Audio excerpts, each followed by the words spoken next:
आने वाले हर राज्य में आप चुनाव हारेंगे। बिहार में चुनाव है, आप बिहार जीत नहीं पाएंगे। रेलवेज को प्राइवेटाइज किया जा रहा है भाइयों और बहनों, और रेलवे के कर्मचारी सड़कों पे हैं, लेकिन नहीं, वो वीडियो नहीं दिखाया जाएगा। लेकिन वो वीडियो अवश्य दिखाया जाएगा जिसमें मोदी जी एक पन्नी लेके जाते हैं समंदर के किनारे और 4 चीजें उठा लेता है, जिससे भारत में स्वच्छता आंदोलन का आगाज होता है। कमाल करते हैं।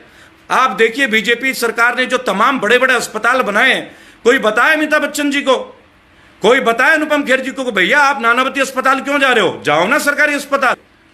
आप ये देखें कि निरंतर एक एक करके हर जगह हमें तोड़ा जा रहा है, विभाजित किया जा रहा है, हर राज्य के ऊपर एक कैप्चरिंग किया जा रहा है। हम क्या कहते हैं कि चाइना हम पे मीन्स साम्राज्यवाद कर रहा है, इंपेरियलिज्म कर रहा है। गलत है। इंपेरियलिज्म तो हमारे देश में हो रहा है। चुनी हुई सरकार को हम गिरा दे रहे हैं, इससे बड़ा साम्राज्यवाद क्या हो सकता है। एक बात मैं आपसे कहना चाहूंगा, हम अब सोच विचार कर लें अच्छे से, क्या हम इस तरीके के पॉलिटिकल पार्टी को सहन कर पाएंगे जो किसी भी राज्य में किसी भी चुने हुए सरकार को टिकने नहीं दे रही है। लेकिन क्या हो रहा है डॉक्टर कफील खान जैसे एक व्यक्ति के साथ, जिन्होंने गोरखपुर में लाखों बच्चों को बचाया, जो आदमी सलाखों के पीछे, क्या यही होगा हमारे मुल्क में? या यहां भी हिंदू मुसलमान आ जाएगा? क्या डॉक्टर की भी कोई जाति होती है क्या? जब इन्होंने अच्छा काम किया तब सरकार ने इन्हें खूब प्रोत्साहन किया, और जहां इनकी गलती नहीं थी वहां इसे इन्हें उठा के जेल में डाल दिया गया।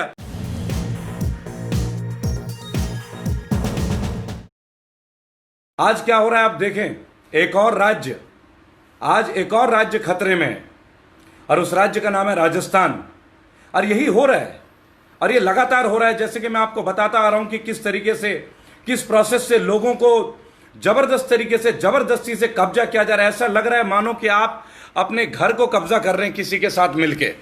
आपने मध्य प्रदेश में देखा किस तरह से कमलनाथ सरकार को उठा के पटक कर दिया गया, किस तरीके से एक चलती हुई सरकार को नीचे गिरा दी गई, और आज वही राजस्थान में रिपीट होने वाला है। एक बात मैं आपसे कहना चाहूंगा, हम अब सोच विचार कर लें अच्छे से, क्या हम इस तरीके के पॉलिटिकल पार्टी को सहन कर पाएंगे जो किसी भी राज्य में किसी भी चुने हुए सरकार को टिकने नहीं दे रही है। ना मैं कांग्रेस समर्थक हूं, ना अरविंद केजरीवाल जी का समर्थक हूं, ना किसी पॉलिटिकल पार्टी का समर्थक हूं। मैं साफ पंक्तियों में कहता हूं, एक बात अवश्य मैं कहूंगा आपको, और आपसे कहना अनिवार्य है, मेरा अधिकार है आप लोगों के साथ, क्योंकि आप लोगों ने मुझे मौका दिया है।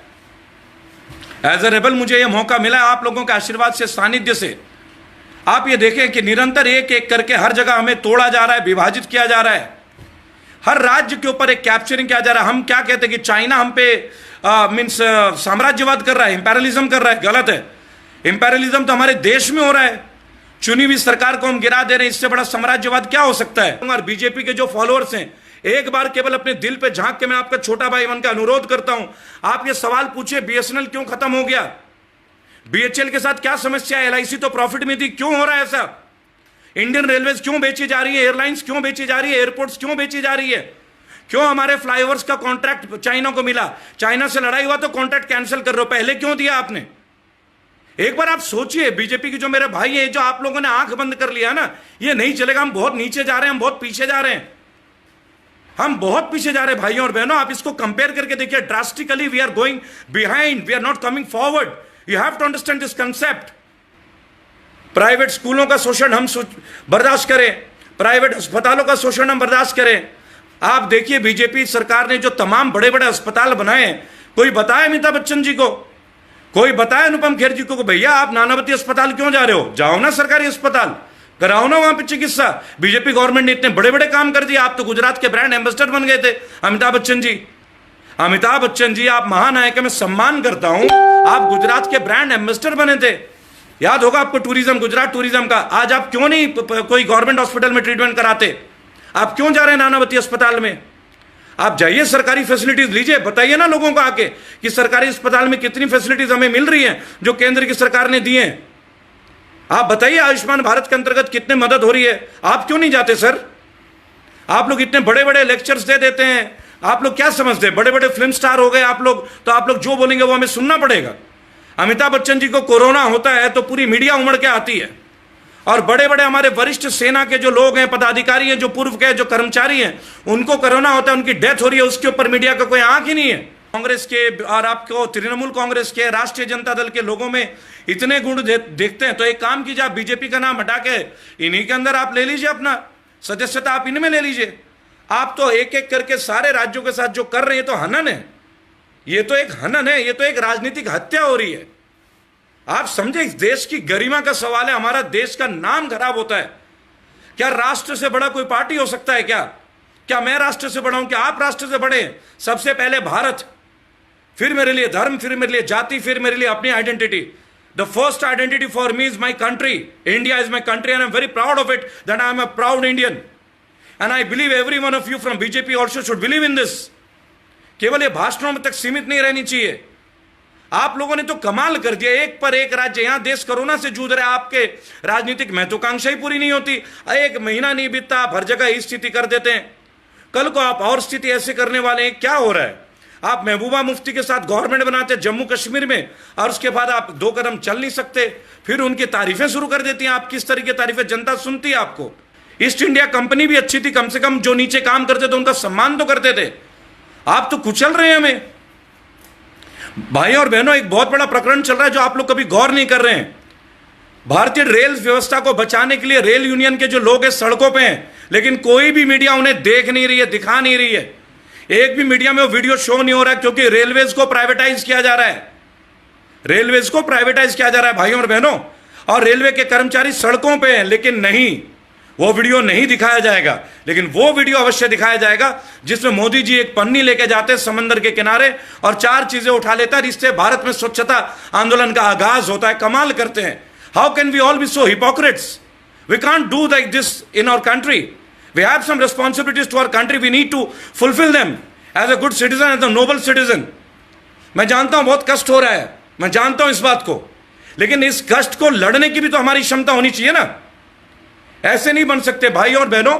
मैं केवल एक बात बोलूंगा, जब कोई मित्र मेरे को यह भी लिख के भेजता है कि भाई और बहनों ना लिखे, ना बोले बार बार, तो भाई साहब मैं आपको सीधी एक बात बोलूंगा, ये कोई टैग लाइन नहीं है, पर्सनल लाइन नहीं है। भारतीय भाई और बहनों, 1000 बार हम कहेंगे, ये किसी एक नेता के वर्ड नहीं है। पहली बात, ये मेरे देश की गौरवशाली इतिहास है कि हम अपने देश के नागरिकों को भाई और बहन मानते हैं। आप आए पब्लिक प्लेटफॉर्म पर, अपनी गलतियों को स्वीकारें। आज आप ट्रेन बेच रहे हैं, आप एलआईसी के ऊपर गंदी नजर रख रहे हैं, ओएनजीसी के पीछे पड़ गए, आप बीएचईएल के पीछे पड़ गए। आपने कौन सी सरकारी तंत्र को आज तक बचाया? जो आपने मेक इन इंडिया, इतनी बड़ी बड़ी बातें करते हैं आप लोग। सीतारमन जी आज तक लोगों को फेस नहीं कर पा रहे हैं। मैं आपको एक बात बताना चाहूंगा, लगभग 5000 किलोमीटर का मैंने सफर तय किया है और लगभग 5 से 6 हजार रुपए का मैंने टोल टैक्स दिया है। मुझे ये बता दें, जब हम गाड़ी खरीदते हैं 1 टाइम रोड टैक्स देते हैं, हम ये रोड टैक्स क्यों देते हैं? नागरिक उड्डयन मंत्री जो उनको ये संबोधित करूंगा बहुत अच्छी तरीके से कि हम जब कार परचेज करते हैं, बाइक परचेज करते हैं, जीवन भर का रोड टैक्स देते हैं, और फिर आप हमसे गली गली जो बना देते हैं टोल, उनका टोल टैक्स भी लेते हैं। शर्म आनी चाहिए, सरकार की कैसी नीति है, इतना टोल टैक्स। और आप राज्य के राज्य गिराए जा रहे हो। इसको भी आप, मुझे लगता है आप रुक ही नहीं रहे। आपको जनता की फीलिंग्स की कोई कदर ही नहीं है। आप अपने नेता अटल बिहारी वाजपेयी से कुछ सीख लेते।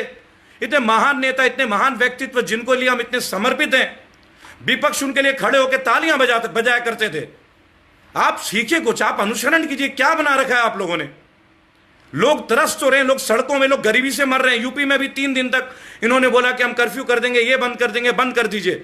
आप जानते हैं 8 बजे आप कर्फ्यू लगा देते हैं। इतनी गर्मी में लोग दिन में आते नहीं है, शाम को दुकानों से कुछ खरीदारी करने आते हैं। अरे दुकानों का भट्टा बैठ गया भैया, दुकानों के भट्टे बैठ गए, लोग अपना रेंट नहीं दे पा रहे हैं। आपका कोई प्लानिंग ही नहीं है, आप एग्जीक्यूशन करेंगे नहीं, आपका कोई विजन नहीं है, आपको कोई मिशन नहीं है। कमाल करते हैं आप लोग। अच्छे शासन की बात करते हैं, केवल पता नहीं आप बातों में ही कब तक सीमित रहेंगे, कर्म कब करेंगे। सारी चीजें बिक गई। आज कोरोना के नाम पे महंगाई बढ़ गई। और बोलना नहीं चाहूंगा, बीजेपी समर्थक एक बहुत बड़े आश्रम के बाबा हैं जिनका आटा की कीमत भी कितनी बढ़ गई, आप जाके चेक करें। और क्या बोलूं, लेकिन सब जगह हिंदू मुसलमान हो जाता है, कभी मुसलमान बकरी बन जाता है, कभी हिंदू गाय बन जाता है। मैं तो परेशान हो गया इन चीजों को देखते देखते, सुनते सुनते। वक्त है एकजुट हो जाए मेरे देश के सारे वाशिंदों, मेरे भाइयों, मेरे बहनों। आप बोलते हैं ना गुजरात मॉडल, अहमदाबाद आके देखिए, आपके छक्के छूट जाएंगे अहमदाबाद की स्थिति देख के। आज की बात नहीं कर रहा, कोरोना में सड़कों का हाल देख के, नालियों का हाल देख के। ऐसे ही थोड़ी ना डोनाल्ड ट्रंप के आने से दीवार खड़ी करनी पड़ गई थी। क्यों छुपाना पड़ रहा था अहमदाबाद का चेहरा? गौर कीजिएगा इस बात को। पीएमसी बैंक है, आरबीआई के अंडर में आती है। आरबीआई मिनिस्ट्री ऑफ फाइनेंस के अंदर आता है, ministry of finance central government के अंदर आता है। लेकिन फिर भी उनके प्रॉब्लम्स को सुलझाना नहीं है, उलझा के रख देना है। उसके बाद आदर्श क्रेडिट वालों को देख लो, उनके साथ भी यही हालत है। केंद्र की सरकार की कोई इच्छा ही नहीं करो, यहां पे कॉन्ट्रैक्ट दे दो, पैसे आ जाएं। ये क्या हो रहा है भाई? मैं तो बीजेपी के एमएलए एमपीओ से हाथ जोड़ के एक विनती करूंगा, भाई साहब आप लोग चुने हुए प्रतिनिधि है, अपने क्षेत्र के जनताओं को देखो, उनके कष्टों को देखो, आवाज उठाओ, मोदी जी से कहो, भाई निर्मला जी से कहो, गडकरी जी से कहो इन लोगों से कि भाई देश बहुत बुरी स्थिति से गुजर रहा है, आपके जो प्रोसेस है वो जेन्युइन नहीं है। आज राजस्थान में अगर कुछ भी गलत होता है, मैं एक बात आज बोल दूंगा मेरे बीजेपी के प्रिय साथियों, भाई और बहनों, क्या आपको तब भी बुरा नहीं लगेगा? आप बताइए, क्या आपको तब भी बुरा नहीं लगेगा? आप समझे इस बात को कि क्या हो रहा है क्या नहीं हो रहा है। देखिए मैं एक बात आपको बोलूंगा, बिहार क्रांति की जगह है, बिहार बहुत बड़े परिवर्तन की जगह है, लेकिन अब तो ये बिहार चुनाव से पहले एक और चुनाव कराने के मूड में, क्या एक सरकार गिरा के नई सरकार बनाने का इनका प्रयत्न चल रहा है, एक प्लानिंग चल रही है, इस प्लानिंग को सक्सेसफुल ना होने दें। मैं एक बात बोलना चाहूंगा, अगर आज राजस्थान में कुछ गलत होता है, देखिए मेरे दोस्तों, 15 अगस्त को मैं रेबल श्रद्धानंद पति फाउंडेशन को देश को समर्पित कर रहा हूं, देश को समर्पित कर रहा। आप मेरे चेहरे को देखें, पहले दिन का मेरे वीडियो देखें और आज का देखें। एक दिन में रुका नहीं हूं, मैं लगातार आप लोगों के बीच हूं, आप लोगों के बीच आता हूं, और ये कोई पब्लिसिटी के लिए नहीं है, ये भी आपको बता दूं। 2 बच्चों का पिता को भी डर लगता होगा कभी ना कभी, मेरे माता पिता भी 70-75 साल से ऊपर के हैं, उनको भी चिंता होती है बंगाल से कि मेरे बेटे के साथ कुछ गलत ना हो जाए। मेरे शुभचिंतक जितने भी लोग मुझे देख रहे हैं वो कहते हैं बेटा ये लोग पीछे पड़ जाएंगे, लेकिन मुझे एक बात बताइए, मरना तो तब भी है ना, मरना तो तब भी है। हम लोग मर नहीं रहे हैं क्या? हमारे प्रवासी भाई मजदूर मर नहीं रहे हैं क्या? हमारे बिजनेसमैन मर नहीं रहे हैं क्या? एयर इंडिया के कर्मचारी मर नहीं रहे हैं क्या? बीएसएनएल के लोग मर नहीं रहे हैं क्या? आप बताइए, एलआईसी के लोग मर नहीं रहे हैं क्या? इंडियन रेलवे के स्टाफ नहीं मर रहे हैं क्या? कौन नहीं मर रहा है इस देश में? देखिए मैं कोई प्रीपेड स्पीचेस नहीं रखता हूं, मैं आप लोगों के बीच तब आता हूं जब मुझे लगता है कोई मुद्दा है और आना चाहिए। मैं डॉक्टर कफील खान के लिए अभी इलाहाबाद के लिए रवाना होने वाला हूं, जरूरी है। मेरी वाइफ एक सीनियर क्रिमिनल लॉयर है और हम अपनी सेवाएं उनको निःशुल्क देने के लिए तैयार हैं, उनकी लड़ाई लड़ने वाले हैं।